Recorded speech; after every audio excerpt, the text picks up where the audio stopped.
Hi neighbors, my name is Hannah. Welcome back to my channel, Pretty Hippie Me. And today I just want to do a this is not going to be a quick video, but I want to do a chill, low pressure, get ready with me video where I want to just tell you some stuff going on in my life, which I've been promising you for a while. So I want to finally live up to that promise or carry through on it. Make good on my promise. One of you decide which of those I'm doing. And I'm also going to talk to you about some new makeup products that I've gotten that I want to share with you that I enjoy, or at least just give you my thoughts on them, and a couple skincare products too, because I feel like my routine has changed up quite a bit recently, so I like to pass that along. I already did my skincare. I washed my face with basically the Walmart version of the CeraVe Daily Cleanser. And then I put on a serum. I've been trying out the Beekman 1802 Milk Drops Probiotic Ceramide Serum. This is the mini version. It's $22, which for me, for skincare, is expensive. And then I used as my facial moisturizer the CeraVe PM Facial Moisturizing Lotion. Ultra lightweight, oil-free, whatever. So you'll notice CeraVe knockoff for the cleanser, Ceramide serum, CeraVe lotion for the moisturizer. I am really trying to work on rebuilding my skin barrier. So basically I've been having a lot of unhappiness with my skincare recently, and I've been in this cycle of the more I actually put time and work and effort into my skin, the worse it looks. So I'm just trying to figure out what am I doing differently? What am I doing wrong? And I realized I think I've been going through products a little quickly and cycling through things a little faster maybe than my skin wants to. So that might be part of why it's just kind of doing a lot of things. And then I thought that probably the best thing I can do to kind of start over and make my skin more of a clean canvas, blank slate, is to work on the skin barrier. So that's why I've gotten all the ceramide stuff. Because ceramides, if you're not familiar with a lot of skincare stuff, I wasn't recently, don't worry. Basically, ceramides are like grout in a tiled floor. So you have your skin cells, and then ceramide is the stuff in between that holds them together. So when you are not giving your skin the ceramides that it needs, that skin barrier, the grout, weakens, and it makes it a lot easier for bacteria and negative stuff to get into your skin. There's just more holes in the wall. So I'm trying to rebuild the wall. So that's why I've been doing a lot of ceramide stuff. I've been using this combination for probably 3 weeks by now, and it's not bad for my skin. For a while, I was also trying to incorporate this Bliss Clear Genius Clarifying Toner and Serum. It has BHA, witch hazel, niacinamide, zinc PCA, silica. It's a lot of stuff that is supposed to be good for skin like mine, which I'm pretty sure I have rosacea. I didn't know that for sure before, but I've been paying more attention to the redness on my face, the type of redness on my face, when I get redness on my face, how the redness looks when it pops up. And what I'm thinking is I think I have rosacea. That combined with me having combination oily / dry skin in certain places, based on what I've been watching, at least from James Welsh, it seems like a BHA is a good thing for me. But I just think that, I think I was using this too many times per week. I was using it every morning and every night, and I think that was just too intense. But that's what they always say. The directions say use it on clean, dry skin, morning and night. So it's just a lot going on for my skin all at once. Especially because I've never been a person to really do a lot of skincare. And now I'm in this cycle where I'm frustrated because now I do know stuff, and I've been researching and learning about skincare, because if I make my skin better, then I can wear less makeup, which contributes to better skin because I'm not putting all this junk on it. Yet at the same time, I'm learning, I'm growing, I'm trying to implement the things I'm learning, and my skin is just getting no better, or it's getting worse because I'm trying to actually do something. I don't know. It's just frustrating. So that's why I'm kind of reverting in a way to like just ceramide cleanser, ceramide serum, ceramide moisturizer, do my makeup, and then put on the sunscreen spray. I think I've mentioned this already by now. I'm almost out of the bottle. This is too expensive. This is the Habit N41 Mister SPF 41 sunscreen. Why is it 41? I mean, I guess I'd rather have 41 than 40, but it's just such a random number. Yeah, this is 0.9 fluid ounces and it was like $40.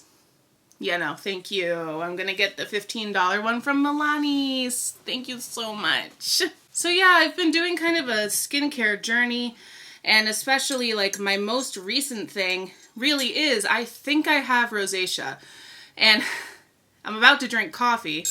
I think that coffee adds to the redness flare-ups because one of the things that causes rosacea flare-ups is caffeine, as well as just general warmness, just when you feel warm, which I often do. I'm gonna actually start doing my makeup. There's been a couple of changes to my routine. I'm gonna start with my eyes today. I'm gonna start by laying down the Sigma eyeshadow base primer. I really like this. This is the most reliable thing I've tried. I was gonna do a whole video about eye primers that I've tried recently. This whole journey started because I started watching Robert Welch and he talks to death about the importance of eye primers, and now I see the difference between an eye primer and a concealer, so I get it. Thank you, Robert. So I picked up 1, 2, 3, 4. Yeah, I already had this one, which was the Covergirl Lid Lock Up, which is really good. It's just hard to blend on top of. It's just very sticky. It's very strong hold, so you really just need to use it for like something graphic, or like a glitter or something really loose that's really likely to fall off and you need a strong grip, get the Covergirl Lid Lock Up. But when I heard Robert Welch talking so much about eye primers, I was like, okay, well, I guess I can try an eye primer. And I saw that Milani had one. I tried this one out a lot, and at first I liked it, but then I realized over time it just kind of feels oily, which is not really helpful when the whole point is to decrease the amount of oiliness on your eyelids because oil breaks down makeup. Something about this just feels oily. But I think that if you are somebody with more dry eyelids, those rare and blessed few of you, this might be something more for you because it just might be a little more moisturizing or something. I just wanted to try out more stuff. So these 3 were different ones that Robert Welch had recommended over time. The e.l.f. Putty Primer, the Revolution Prime and Lock, and these are both, of course, drugstore prices. I love me a bargain if I'm going to be experimenting with stuff that I've never tried before. I'm going to start with the cheap stuff, you know? And especially since these were recommended by Robert, I was like, oh, okay, they're probably good, you know. This one feels more like a concealer, and I feel like it works for me as well as a concealer does, which is hit and miss. So this is not really one that I use. The e.l.f. Putty Primer, I'm torn. I'm torn about this one.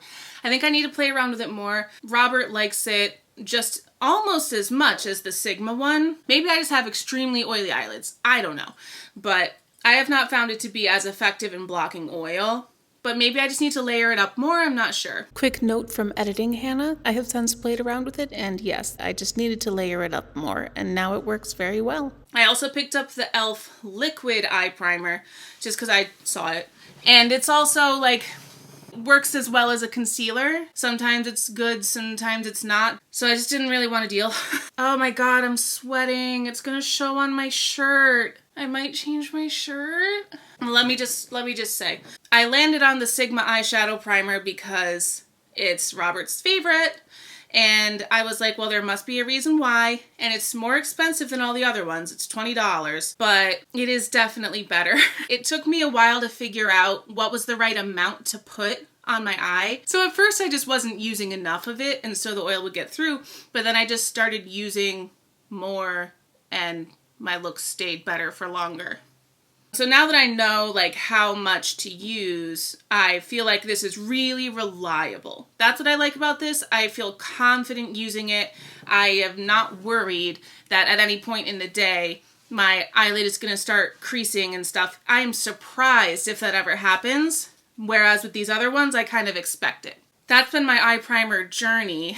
And it's been fun trying this stuff out. I love experimenting with makeup. I'm so happy that I'm making makeup videos again, and I'll tell you why in a minute. It just feels really good, because I love like just experimenting and trying this stuff out. This is gonna be the first thing I put on my face after I change my shirt. Hold on just a second. I like this color today, so I went for this denim shirt instead, because I think it's not gonna show sweat. But that's why I wear black so much on camera, guys. When I actually start putting stuff on my face now, I'm not gonna talk too much about the products. Well, I kind of am though, aren't I? I guess I'm not gonna talk too much about the application that I'm doing. I'll give you my thoughts on the products, but I'm not gonna say like, and now I'm blending this, and now I'm stroking this. Like, we'll never get through all the things I need to tell you. I'm gonna do my eye primer. The only thing I'm gonna mention, because I was just talking about putting on the correct amount, I'm gonna put on one all over layer and then a second layer basically in my most oily areas, which is my crease. I wanna go back quickly to how I mentioned that I think I have rosacea. I think I have mild rosacea. I don't think that I have, because it can look kind of a lot of different severities. So I don't want to say, oh, I have rosacea, feel sorry for me, because I do not have it the way that a lot of other people have it, where like they get breakouts and stuff. But I think that, like, see right here, this part is starting to get like really red and I look irritated, even though you've been watching me. I have not done anything to this part of my face for the past 20 minutes while I've been filming. I think this is a reaction to the fact that I started drinking coffee. And I put on this shirt, which is warmer than the one that I just took off. And I feel warmer right now. So, and I'm gonna do it. Like, I need to figure something out. Right now, at least, caffeine is part of my life, part of my routine. I don't know how to get rid of caffeine from my routine right now. I'm just gonna cover up the rosacea and work kind of behind the scenes on how to get fewer little flare-ups. I just have these areas where it gets like really red when I'm physically warm. Like, if you ever see me work out, oh my god, I look so red. Like, I look like obscenely red when I'm working out. It's just always been something that I've never understood. Like, why am I so red? Like, I understand, you know, I'm working hard here, but I didn't think I was like working that hard. Having rosacea makes a little more sense in that regard. So yeah, I do not have the worst, most severe kind of rosacea. So I just want to make that clear. If you have rosacea, in the comments, please let me know how you avoid flare-ups, especially when you're working out, because it makes me self-conscious to go to the gym because of how red I get. I look like I'm like dying. It's a lot. Anyway, okay. Now let's move on to other stuff. I'm trying to think what's the best thing to talk about next. So I blend this in with my fingertips and then I do my eyebrows. My eyebrow technique has changed a bit since the last eyebrow video that I just put out. So I wanted to make sure that I actually talk about this part. So I started incorporating a pencil instead of just using the NYX pen. Because as you could see in that video, like I am not happy with the end result eyebrow that I got in that video. It was very uneven. But in the moment, something happens when like I'm looking at this mirror, I'm looking at that mirror, I'm comparing my eyebrows, I'm making sure it looks okay. And for some reason in my head, they look okay. But then I walk and I go to the bathroom to get a drink of water or something. Suddenly I look at my face and I'm like, what brows are these? Something about these mirrors makes it hard to get really even eyebrows.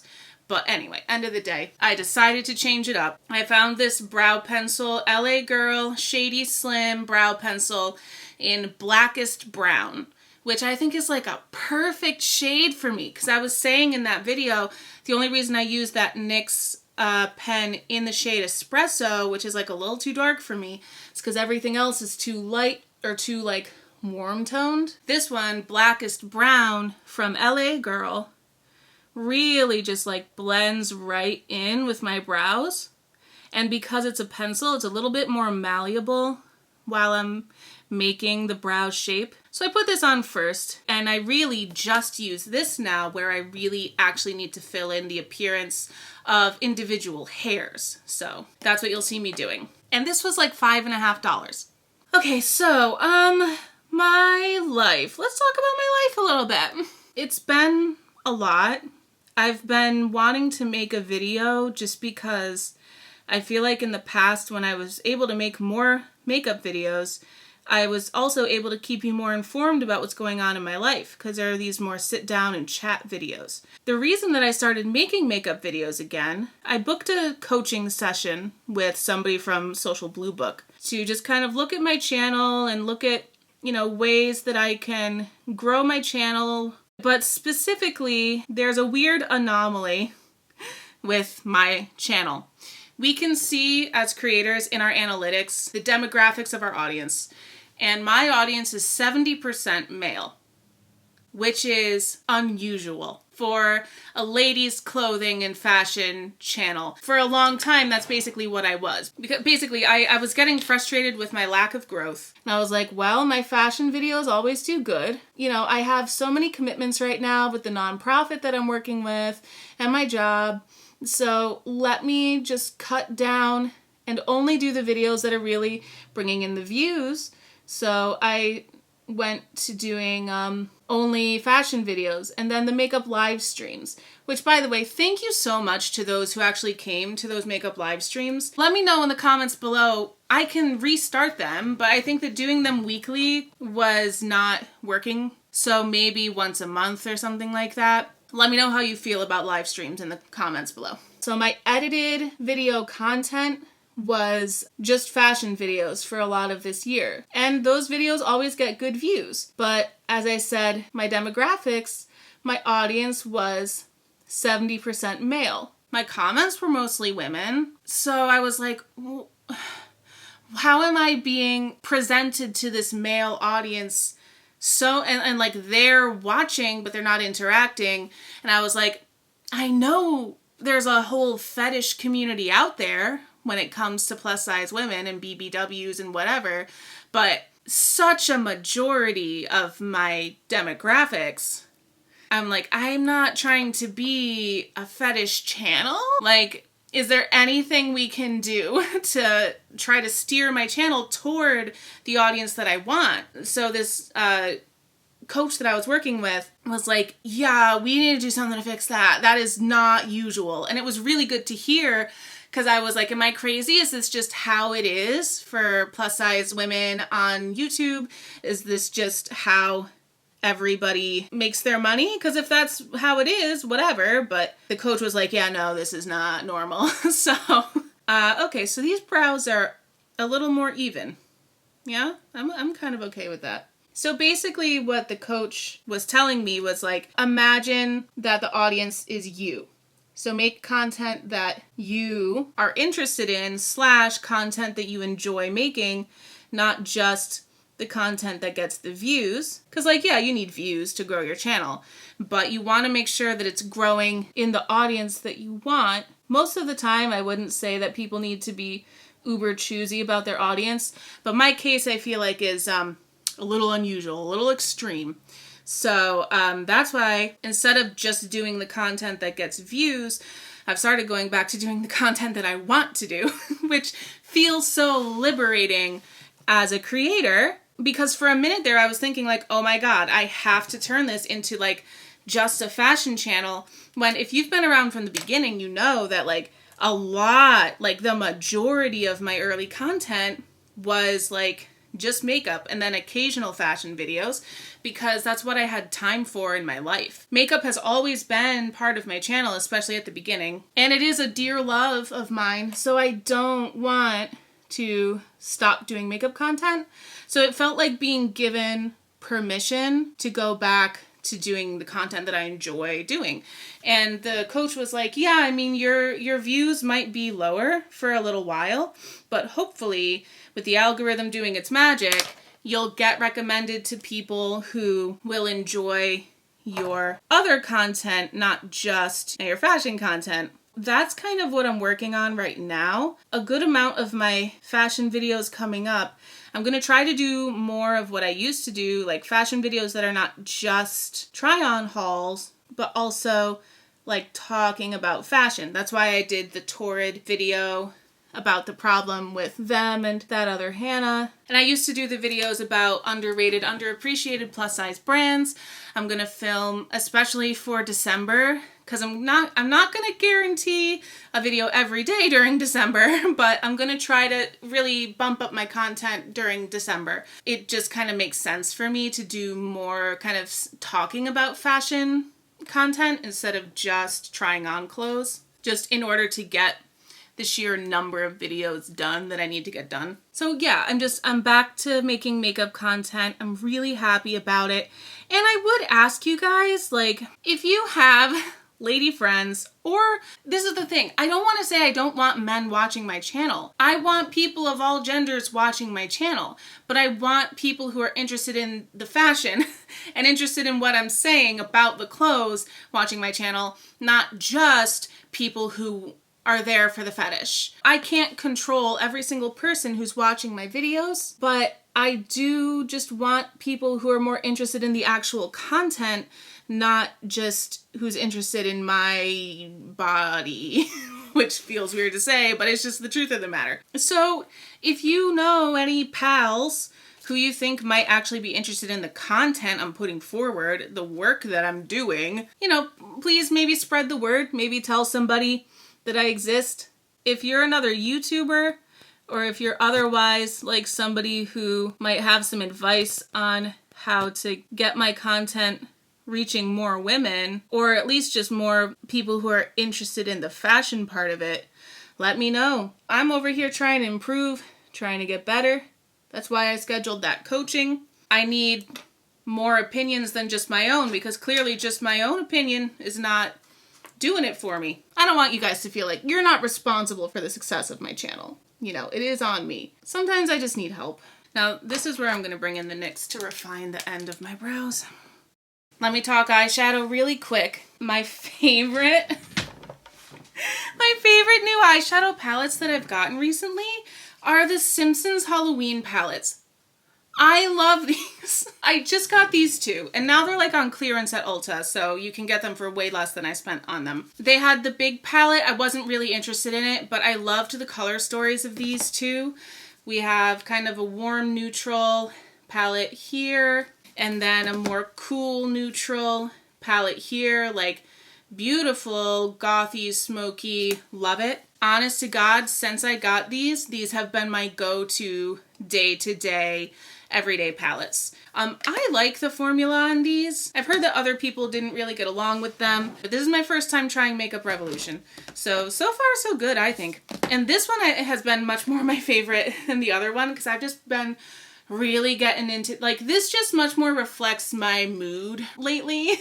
So I think I'll do this today. I also got a couple new brushes I'm excited about. Oh my god, guys. I'm sorry. This is the talkiest video. I hope that you're, like, having a good lunch or a long drive somewhere or something. I also figured out that I need, like, small brushes to work on my eyes. And that a lot of the brushes that I had were just, like, too big. And so that's why I wasn't really getting the looks that I wanted sometimes with my makeup. So Essence has this Smoky Eyes brush, which has just, like, this little edge that's domed enough that I can still smudge and blend, which is awesome. And then e.l.f. has this eye contour brush, which I only found online at Ulta, and I really like this one as well. Oh, and my other favorite new brush is this Sigma E40 tapered blending brush. It's like narrow compared to other blending brushes that I have. These guys are perfectly good blenders. They're just like kind of real big and fluffy. This one is also fluffy, but it's just a little bit more narrow, so I just get a little more control. So anyway, yeah, let's chat about life a little bit. I guess I'm gonna go, hey guys, those are my cats. Let's talk about the cats first. I think I'll go in escalating order of importance. If I cry, I'd rather cry at the end, but we'll see. Guys. So, I have two cats. I got our darling new kitten, Jupiter, in August or July, and he was a little baby boy. He was rambunctious, and we thought, well, as soon as we get him fixed, that'll fix a lot of that. And no. He's still a young male cat. He's about 5.5 months old right now, and he's just full of energy and playtime, and I cannot express to you how much Dixie, our elder cat, is not. Guys! Hold on. What the fuck? Come here. Come here. If you haven't seen Jupiter in a while, here he is. He's now about the size of Dixie, but he's a strong young man, whereas Dixie is old and has gone to the hospital 3 times in the past year. So, I just put Jupiter in the bedroom and closed the door. I'm very frustrated, and so is Elle. We are trying so hard to figure out how to make the two of them get along better. And this is our first time owning 2 cats. Both of our first time in a long time just bringing a new cat into the home in the first place. Like, my hope was, because Dixie just seemed lonely a lot. She just seemed like she needed a pal. She would have enjoyed having somebody to pay attention to and to pay attention to her. And I can't say that I wanted a kitten. I wanted a kitten for a while. My childhood cat, Curtis, passed away earlier this year. And I felt that loss like a lot deeper and a lot harder than I ever expected. Because he was like the remaining relic of childhood for me. We got him when I was in middle school. You know, he lived a good long life. We had to put him down because of cancer that was growing in his intestines, and just the prognosis was really not good. And he was in a comfortable enough state that it would have been more cruel to try to put him through the treatment process than to just let him go while he was not in all that pain. See, look at my face. See, I think this is rosacea. Yeah? Am I crazy? Stress is also a thing that causes flare-ups. So I was lonely for a cat of my own, because as much as I love Miss Dixie, she does not love me the same way. Elle is very much her human, and she is very much his cat. She likes me, but she always prefers Elle, for sure, and there's nothing wrong with that. Elle is my boyfriend, if you're new here. But it's different. Like, I was always able to be okay with Dixie not liking me as much because I knew that I had Curtis at my mom's house, and so I got to have my special cat bond. But then with no more Curtis, then I had no more cat friend, no more cat bond. And so we talked a lot about bringing in a kitten and what it would mean. There were a lot of pros and cons.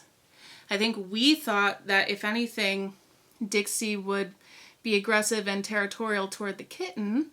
What actually ended up happening is the kitten has so far ended up making Dixie's life more difficult. I was very much hoping she would feel some kind of a maternal instinct toward him while he was little. When we got him, I would say he was about a quarter of the size of her. Like, he wasn't a teeny tiny baby, but he was little. He was not nearly as size threatening as he is now. I think at first Dixie was curious about him, and he was in self-defense mode because he was afraid of her. And then he wanted to play with her, and she didn't want to play with him the way that he wanted to play.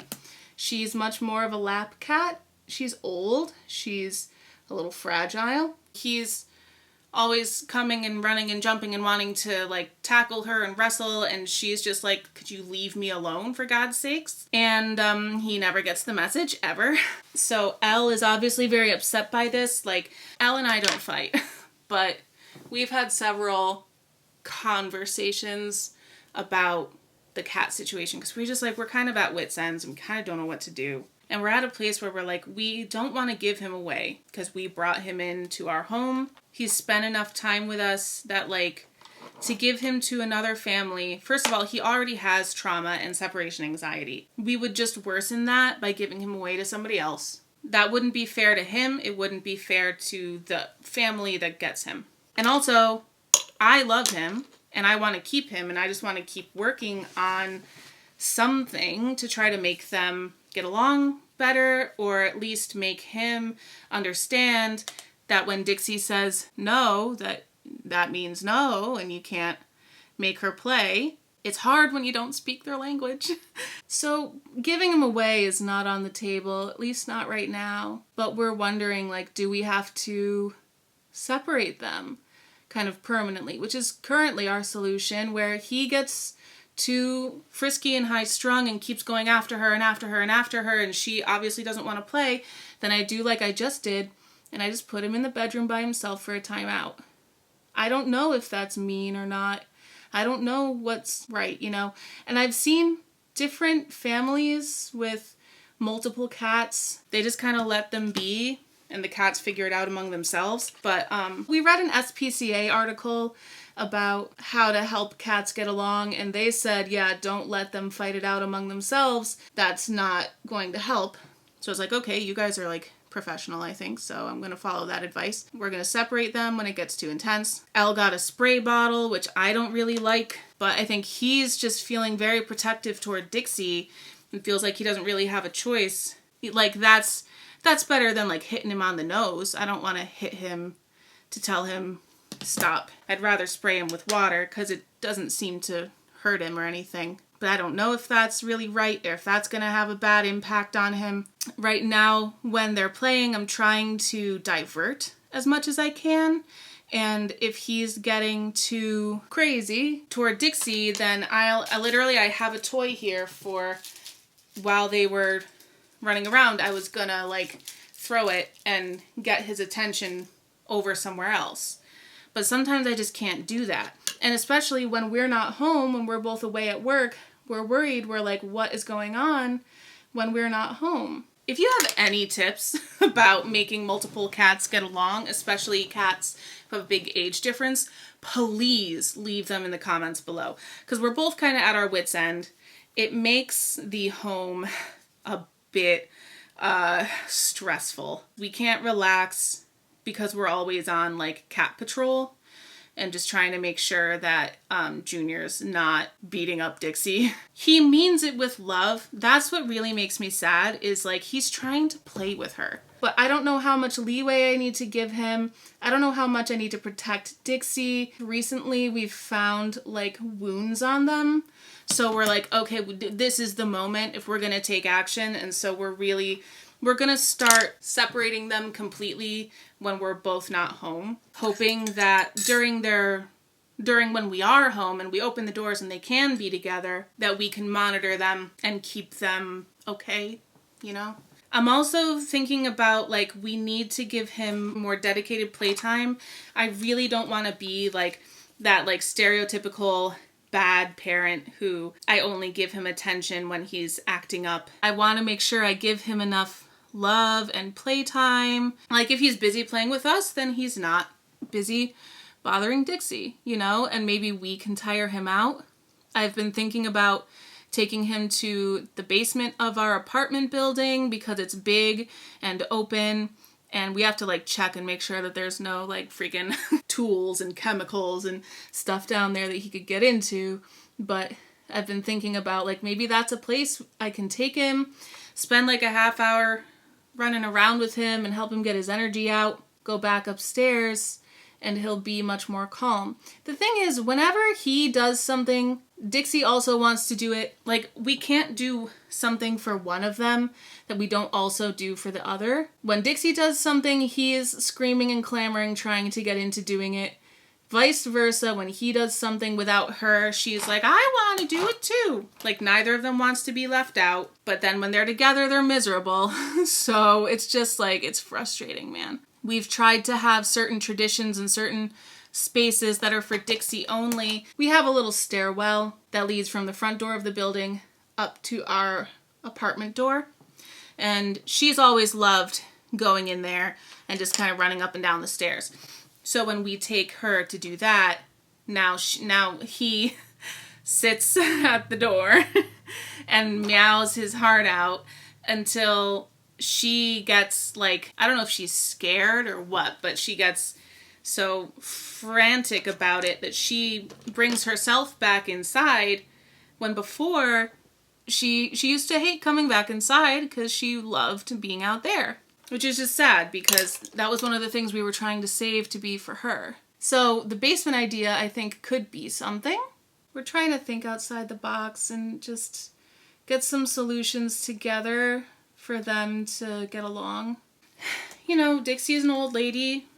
We don't know how long we're going to have her, and we don't want her final years to be full of stress because of a kitten that she didn't ask for. As much as we care about Jupiter's trauma, Dixie also has trauma. She's a very anxious cat, and now she's even more anxious. I know that I can't make them like each other, but it would be so great if I could get Dixie to just like tolerate him. I mean, she's changed since Jupiter came. Like, she used to just go around the apartment and just like meow and meow and meow and meow, and now she doesn't. When, you know, when they're separated like this, it's quiet. It's peaceful. And I think there's a part of her that, like, sometimes they have really good days together. Sometimes they enjoy playing together and it's nice, and it's just that Jupiter always takes it too far. And I think, again, it's important to note he's trying to play. He doesn't mean it with any malice. It's just difficult. He is not receiving the signal that she doesn't want to play. So yeah, we're trying to figure out what the heck to do. And it's been a stress, along with other stresses that we have going on. So if you have any ideas, let me know, please. Because we're trying to do things right, and there's not as much information as I'd like to have, or not from sources that seem like sources I should trust. Anecdotes aren't always bad, but a lot of times they're just not specific enough for what we're going through. It's just hard. So yeah, that's where we're at with Jupiter and Dixie. They're not getting along. Sometimes they are, but a lot of times they're not. And so it's just frustrating. Oh, and my eyebrows look all right. I'm gonna leave them be. Just kidding. I saw a gap and now I can't stop until I fill in the gap. My eyebrows definitely take up the most time in my makeup routine. This is the e.l.f. Flawless Brightening Concealer in Light 26N Neutral. Literally, I still don't know my skin undertone, but it's neutral is a little bit orangey, so it covers up my dark circles. And in that way, I don't have to use a color corrector. This is a tip from Robert Welsh, delivered to you by me. So yeah, that's just been like a quiet, ongoing stress among all of these other things that I'm going to talk to you about. Basically, there are two big ones that kind of coalesce into each other. One is the autism nonprofit I've been working with. Well, here, how about this? Let me just start with this. I am, as a human, burnt out in a way that I've never been before in my life. And I realized recently, clicked in my head, that that is because I've always been more of a sprinter than a marathon runner. And I've signed up for several marathons in the past couple years, and I was not prepared to run them. I'm trying to decrease the amount of marathons in my life. Something about knowing that something I'm doing is going to be just for a short time helps me to like buckle down, and I can take on lots of stress and responsibilities and all of that because it's just for now. You know, like when you're in a show, theater show, you have tech week and everything is really intense and you're working extra long hours and going above and beyond. You have tech week, and then you have the show, and then the show ends. And then you have that like relief and that like good job well done. And you can move on to the next gig. You get like a brain refresh because you're going on to another role with another company or another position. If you're doing tech, it frees you up. And I went to college for musical theater. I've always done theater my whole life, so I'm very used to this pattern of like committing to things and having a lot of responsibilities for a long time. But then, you know, you do the show ends, the responsibility goes away. That is not how adult life works. I have been learning exactly how project-oriented I am through my work with the autism organization. Like, for example, I took a week off in October. A week off from work, a week off from the autism organization that I work with, and kind of a week off from uploading YouTube. Although that was part of a larger, it was just like a weird few weeks or like a month of weirdness from September into early October. When I went back to work, it felt like I had not taken any kind of break.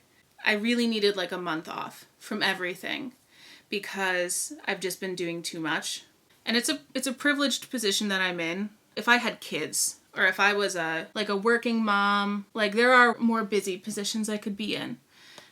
I also think that if I was a working mom or something like that, then I wouldn't have like started a YouTube channel and started working with this nonprofit to the level that I did and like all this other stuff. All of the commitments that I have, all of the stuff that's stressing me out, I acknowledge that it's stuff that I signed up for.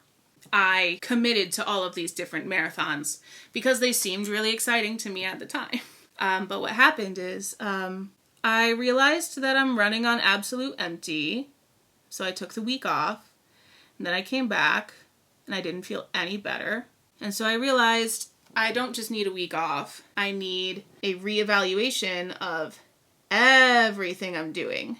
And part of the end of September into early October and me taking a week off and all of that, part of why I need to reevaluate everything is I want to go back to college, which I'm really excited about and really scared about. And it's all happening so fast. But basically, like the autism organization has changed my life. And I'm so grateful for them. But I'm also going to significantly pull back my involvement with them, if not stop altogether. Because I'm going to go back to college. And it's through them that I made this choice. Because through this autism organization, I learned about the existence of speech-language pathologists. I've always been a singer. I've always been into theater. I love teaching voice. I think that the mechanism of the voice is so fascinating. And like one of the biggest things that struck me about autism and the way that it can manifest for some people who are on the autism spectrum, they have trouble controlling the muscles in the face and the jaw and the neck. And it makes it hard for them to speak. So people assume that they're dumb because they can't speak. And that's just so not true. That has always been something that I've just been so like, whoa, about. And then through the nonprofit and through my work with them and some of the assignments I was doing with them, I learned more and more about speech-language pathologists, otherwise known as speech therapists, and the work that they do with people on the spectrum and alternative communication methods like letterboards and rapid prompting method and other things that are just like so life-changing and allowing people to communicate just, if anything else, other than letting their voices and their desires and wants be heard, just letting people know like, hey, I'm not an idiot. You know, like I'm in here. I'm not dumb just because I'm having trouble controlling my mouth muscles. So it's this beautiful blend of a lot of my interests as a person to go to school for speech-language pathology. I'm going to start in spring. I just have felt so confident that this was like the perfect career path for me moving forward. I'm going to try to speed up because this has been taking me forever. Anyway, I don't know. I had this moment of clarity. I was watching an interview with a speech-language pathologist and the work that she was talking about, and I've always wanted to have a career that made an impact and made a difference for people. This is ColourPop Pretty Fresh. This is not new for me, but it's what I'm using today. What is new is the brush, which is also from e.l.f. It's a triangular buffing brush. This has been fun. I used it like once and I really liked how it worked. I've just been such a, like, for a long time, just like lost and confused. For a while I thought that YouTube might turn into my career, but you know, it's taken a while and that's okay. I don't want to force something that is fun for me to turn into a job when it could just stay fun for me. I've been for years at this point of like, what am I gonna do with my life? Like, I'm 28. I'm a receptionist at a place that everybody who works there hates it. It's a really weird work environment for that reason. I'm feeling a lot of financial stress. I'm not getting paid enough. It's going to be a while until my day job pays me enough with annual raises. I started working with this autism organization in the hopes that it would turn into a paying job, but it's just taking a lot longer than I need it to. Like I said, I'm a sprinter, not a marathon runner. The option of going back to school has always been there for me, but I never thought I would go back to school. Never in a million years. When I heard the interview of the speech language pathologist talking about what SLP is, what it does for people, and when I just thought about the impact it makes on people to just be able to have their voices be heard. We have non-speaking people on the board of the nonprofit. They're definitely intelligent. Like, they're so important. So, I don't know, I just had this moment of clarity when I was listening to her talk about this career. I thought about, like, what she was saying. I thought it was really interesting. And I was like, wow, what if I was a speech language pathologist, man? Like, what would that look like? And, like, the biggest thought that came to my mind at the time was, wow, that would really help people. And I think that was the first time in a very long time it just, like, clicked to me that, like, oh, wait, this is something I could do for people. As a singer for my whole life and a voice teacher in the past, I have this experience with the voice and how it works already that gives me a leg up starting into this field and understanding what it is that I would be teaching people how to do. This is the Nars blush palette that they just came out with, high profile cheek palette.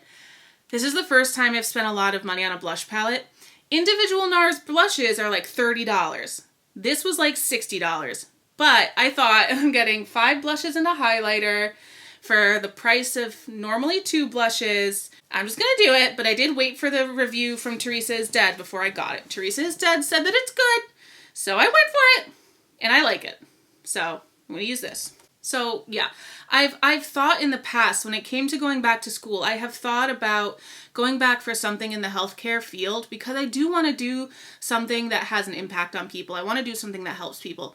But I also don't, like, I hate, like, blood, and I really don't want to teach people, like, how to go to the bathroom, and like, there are so many fields where, like, that's a lot of what it's about. Like, physical therapy is really, like, not my speed because it's a lot of, like, gym exercises. Occupational therapy is more my speed because it's specific and applicable to life, but again, it's a lot of, like, here's how to go to the bathroom, here's how to wipe your ass, here's how to get dressed in the morning. And that's just, like, not, I'm just, like, I have too much trauma to get all up in people's personal space that way. I've thought about speech therapy before in the past, but I didn't realize the amount of impact that speech therapy has on people's life until suddenly, again, I was listening to this lady's interview and it just, like, clicked in my brain. I was like, of course, if people can't speak, they can't do anything. They can't be taken seriously. They get infantilized. They can't have a job. They can't even communicate with their doctors, with their parents, with their loved ones.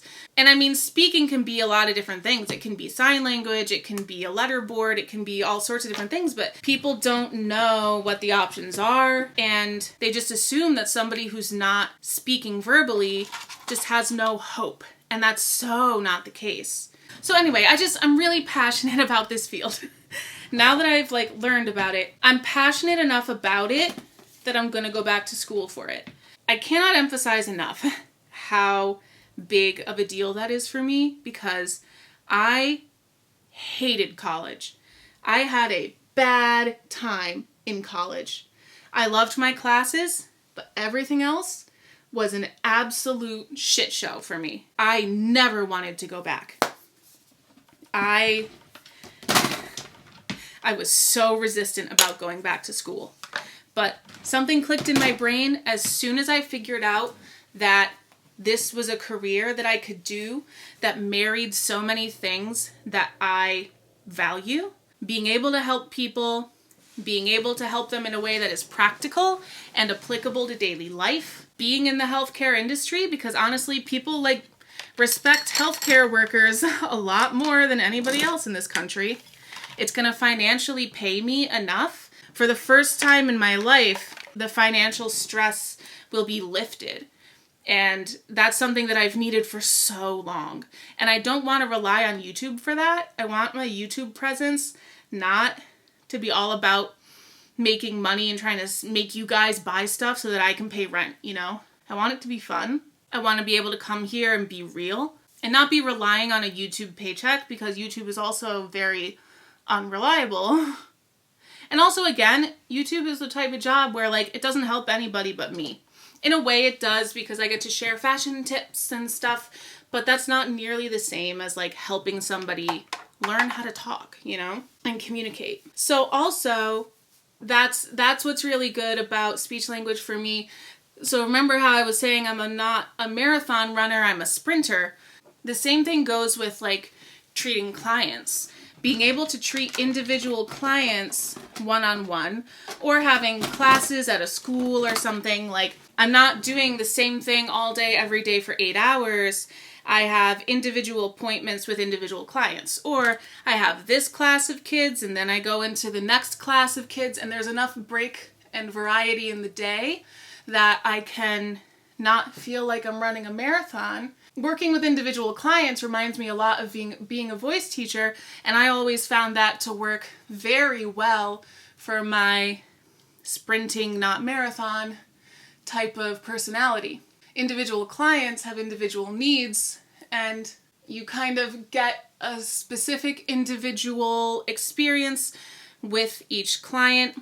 You're doing different things with them, so there's enough variety. There's just enough going on that I don't know how to explain it. Each class or each appointment or whatever feels like a different individual sprint instead of a marathon. So it always works better for my personality and my brain. So I love that for me. It's just such a meld of so many things that matter to me.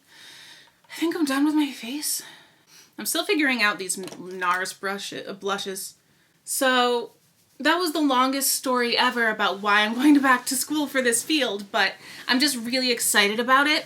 My phone camera's about to die, so I really have to wrap it up. I'm just really excited about it because I feel like for the first time in a long time, my life has direction, it has a purpose. I'm going somewhere, I'm doing something. It's gonna be years before it's all set. Okay, sorry. I'm starting by going back to school part-time online to basically do this post-BA program that will give me a second BA in communication and speech disorders. And even with a BA, I could go be a speech language pathology assistant, kind of like a OTA or a PTA. They have SLPAs. But then I do the master's program and I become a full SLP. And that's a bridge we'll cross when we get there. A few different ideas of how to approach grad school. But at least for now, for the post-BA program, I can do that part-time online. That's going to be taking up a lot of time and a lot of responsibility, and I want to be really intentional and really careful about going back to school because it was such... I hate school. I hate college. So the fact that I'm going back to college to achieve this degree and work in this field is monumental for me. So I do not want it to go wrong. I have to make sure that I'm giving it enough time and specifically enough mental space. So that's why by the end of 2021, I'm going to be either severely pulling back or just like completely not working anymore with the autism organization. They have changed my life. They have changed my life path. They've opened my eyes to a whole world that I didn't really know much about, but through working with them, I found out not only about autism, but also about how I can help people who are on the spectrum and other people, of course, who struggle with speech. It's been such an amazing experience. It doesn't really have anything to do with them, why I'm leaving. I just need to be able to balance everything, and I think I can balance 3 things. My job, my YouTube channel, and either school, but not both of these, because each of them asks a lot of me, and neither of them is paying me, but it's not just about payment. It's more about the mental load. If I maintain the mental load that I have to carry with the autism organization, there is no room for me to learn the new information that I need to learn with my degree. And the degree is what's going to carry me through the rest of my life. And I need every speck of knowledge to be able to help my future clients. So I cannot afford to give space away to something that somebody else could be doing, honestly. There are a lot of people in the world who could do what I do there. So I'm pulling back either almost entirely or entirely from the autism organization, but I'm eternally grateful to them because of what they've taught me and because of how they've changed my life and my life path. So it is with sadness, but it is also with great inspiration and great joy about the future that I'm moving into because of them. So that'll be by the end of 2021-ish. I'm done with my makeup. My hair is almost dry now. That's what's been going on with me, and it's a lot, and I'm sorry that this video is going to be super long. I just wanted to tell you guys what's up. Editing Hannah here. I also meant to talk about my physical health, and I just forgot to do that while I was talking about all of these other things during recording this video. But basically, my body is not in good shape. I've gained a lot of weight because of all the stress of the past year, and it is my intention to lose weight, but not for appearance's sake, but more for the sake of my knees that constantly give out and stuff like that. The more that I rest and stop myself from being burnt out, I think that will help with my body recovering. My body feels close to breaking down and wearing out all the time. So I'm just trying to treat myself better overall, mentally and physically. It's been a crazy few months and I've been so burnt out and I've just felt like, I don't even know how to describe it. I guess just like a cup that is full of water and people keep pouring more and more and more water in, and it just keeps overflowing and overflowing and overflowing. And I keep trying to grow my cup to hold more, and it keeps not growing, and I can't hold more. And that's why I've been really sporadic on the channel for a while. So I apologize about that because I haven't been doing what I keep saying I'm going to do. Like I keep saying, oh, I'm going to have a live stream and tell you about my life, and then not doing it. It's because I'm just overcommitted and burnt out, and I have no brain space left. But I'm hoping that by January, as I get into this new focus in my life, I think a lot of things are going to kind of fall into place. I'm really excited about that. So that's where I'm at. I am also trying to go through some diagnostic stuff because I feel like my mental health is not good where it needs to be. And I think part of that has to do with me having either the wrong diagnosis or an incomplete diagnosis, and there might be more going on than just ADHD, depression, anxiety. So I'm trying to go for some kind of a mental health evaluation to really diagnose me and get down into the details of what's going on in my brain. If you know how to do that, please let me know below, because I don't know how, and I'm trying to figure that out. I'm mentioning that really quickly here at the end because the wheels aren't really in motion on that. But it is a factor in what's going on. I want to get it figured out before I start school so that I can give school the best version of me. But I don't know when, how that's going to work. Anyway, thank you so much for watching this very long video. This is my end look with mostly new products. I think the brows are alright. I'm going to leave them. I hope you enjoyed. Oh, this mascara. Maybelline, the Falsies, Lash Lift, Waterproof. It's fine. There is no mascara that actually lifts as much as I need. So somebody tell me the strongest lift mascara and I will try it on this channel. Anyway, thank you so much for watching this video. Please let me know your thoughts down below of everything that I'm saying, especially the cat stuff. I really appreciate you and your time, all of this time that you are spending here with me. Please, if you like this video, I hope that you subscribe to my channel and set your notifications to all so you can keep in touch with everything going on here in the neighborhood. As you can tell, there's a lot going on. Thank you so much for watching this video. I really appreciate you and your time that you're spending here with me. So much love. Bye.